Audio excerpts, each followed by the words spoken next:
یقین دہانی چودھری صاحب، جس طرح کی پاکستان تحریک انصاف اگر یقین دہانی کرانے کو تیار ہے کہ ہمارا احتجاج آئین اور قانون کے دائرے میں رہتے ہوئے ہوگا، تب تو اجازت مل سکتی ہے نا۔ آپ دفعہ 144 لگا دیتے ہیں، احتجاج کا اعلان ہوتا نہیں ہے، اس سے پہلے دفعہ 144 لگ جاتی ہے، پھر معاملات خراب ہوتے ہیں، پھر چیزیں آگے بڑھتی ہیں۔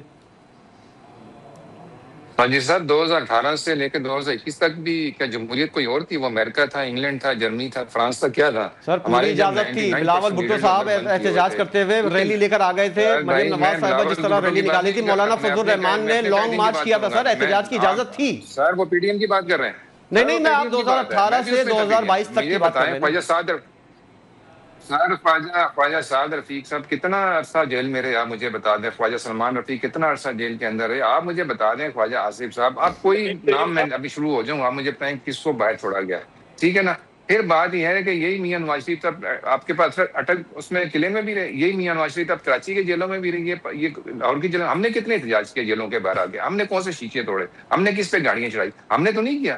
آپ کے قانون کا رستہ موجود ہے، آپ جائیں عدالتوں میں، عدالتوں کے تھرو اپنے آپ۔ اچھا نہیں صاحب، ایک جانب آپ کہہ رہے ہیں کہ احتجاج جو ہے وہ اس وقت ملکی حالات جو ہے وہ احتجاج کے متحمل نہیں ہو سکتے، تو آپ کسی طرح کوئی دو بندوں کی کمیٹی رانا ثناء اللہ صاحب اور ایاز صادق صاحب کو ڈال کے مذاکرات کو سلسلہ تو بیک سائڈ سے شروع کریں تاکہ اس طرح کی کوئی نوبت ہی نہ آنے پائے۔ بھائی وہ بیٹھے، دیکھیے میں نے پچھلے پروگرام میں کہا کہ وہ تو بیٹھے ہیں، اور ان کے آزاد یہ نومینیٹ کر دیں کہ انہوں نے خاندان کے اندر سے عمران خان صاحب کسی کو لے کے آنا ہے، وکیلوں میں سے لے کے آنا ہے، یا انہوں نے بیرسٹر صاحب کی اس میں دیکھیں گروپ۔ سر اس کے لیے تھوڑے سے اقدامات ضروری ہیں، 2-3 ملاقاتیں کروا دیں بانی سے، وہ کسی طرح ایس او پی بنا کر لے آئیں، پھر اس کے ایجنڈے کے اوپر بات کر سکیں۔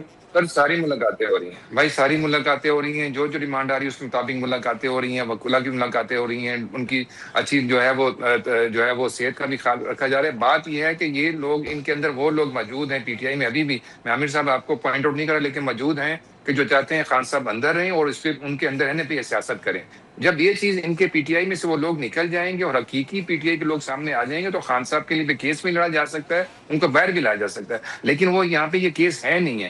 لوگ ان کے اندر رہنے پہ سیاست کر رہے ہیں، لوگ کسی کے فوت ہونے پہ سیاست کرتے ہیں، کسی کے بیمار ہونے پہ سیاست کرتے ہیں۔ میں اس پوائنٹ پہ آنا چاہ رہا ہوں کہ حقیقی پی ٹی آئی کے جو نمائندگان ہیں وہ سامنے آئیں۔ آپ کہہ رہے ہیں کہ مذاکرات ہو رہے ہیں، آپ یہ خبر دے رہے ہیں کہ مذاکرات ہو رہے ہیں، کس سے ہو رہے ہیں؟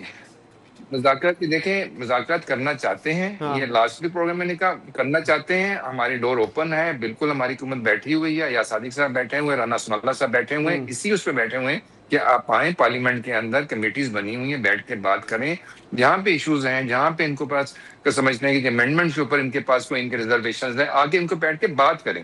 سڑکوں سے کچھ نہیں ہوگا، احتجاج ہے وہ ان کا حق ہے، پورا میں احتجاج کریں، لیکن اگر وہ اسے ہٹ کے جائیں گے، ان حالات میں جائیں گے جہاں پہ ہم آپ چل رہے ہیں، وہی پہلے والی بات میں کروں گا، یہ موقع نہیں ہے، میں سمجھتا ہوں۔